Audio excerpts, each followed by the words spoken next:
হ্যাঁ বন্ধুরা, এই ব্লগটি দেখলে আপনাদেরও আমার মতোই বিয়ে করতে মন চাইবে।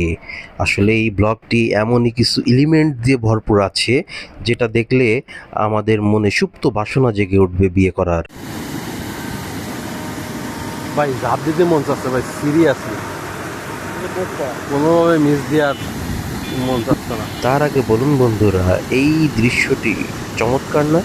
বন্ধুর বিয়েতে যাওয়ার জন্য মান সম্মান সব ফেলে রেখে দেখেন জুটি বেঁধেছিলাম, আর এই দেখেন বন্ধুর কি রঙ্গলীলা! আহা হা হা হা হা! এসব দেখে কার না বিয়ে করতে মন চাইবে বলুন? জুটিটা এমনভাবে বেঁধেছিলাম যে বারবার মন চাচ্ছিল বিষয়টি দেখার, যে আসলে আমাকে কেমন দেখা যাচ্ছে। সেই লোভ সামলাতে না পেরে জুটিটা বেঁধেই ফেললাম। দেখি আজকাল পোলাপানরা বিভিন্ন ভাব-টাব দেয়। ভাবলাম আমাকে হয়তো বা সুদর্শন দেখা যাবে। যাই হোক, সেই আশা নিয়ে গিয়েছিলাম বন্ধুর বাড়িতে রিসেপশনে। যেয়ে দেখি তারা তো সাজগোজ করে সে চেহারা বেকায়দা অবস্থা, মানে খুবই সুন্দর লাগছিল তাদেরকে।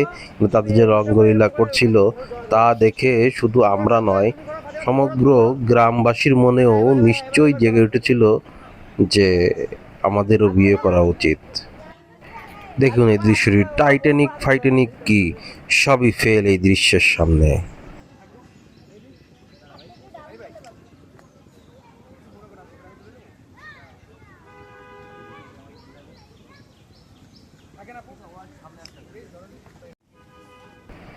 দৃশ্য হতে হতে পিছন দিয়ে কিছু কাকারা মাছ টাছ ধরে হয়তো বা যাচ্ছিল বাড়ির দিকে। যাক, সেসব দৃশ্য অ্যাভয়েড করি, আমরা শুধু সামনের মডেল দুজনকেই দেখব। এই দেখুন সমস্ত গ্রামবাসী দাঁড়িয়ে তাদের রঙ্গলীলা দেখছে। যাই হোক, তাদেরকে খুবই সুন্দর লাগছিল, তাদের যেন নজর না লাগে। মার্শাল্লাহ, এই দেখুন শুধু গ্রামবাসী না, আমরা বন্ধু বান্ধবরা সবাই মিলে দেখছিলাম। ক্যামেরাম্যানগণ তো সিনেমাটোগ্রাফি করতে খুবই ব্যস্ত ছিল, কোনভাবে করা যায় সেই সমস্ত বিষয়ে তারা খুবই যত্নের সাথে ভিডিওগ্রাফিগুলো করছিল। আর গ্রামবাসী দাঁড়িয়ে দাঁড়িয়ে তো দেখছে, তো দেখছেই, তাদের আর যাওয়ার নাম নেই। আর এদিকে বরকনেরও নিশ্চয়ই লজ্জা লাগছিল, যার কারণে তারা একটু দেখো ডিস্টেন্স হয়ে গেছে। কিন্তু কতক্ষণই বা ডিস্টেন্স তাদেরকে দূর সরিয়ে রাখবে? ঘন ঘন তারা, যাই হোক, মানে এটা তাদের হক, অধিকার।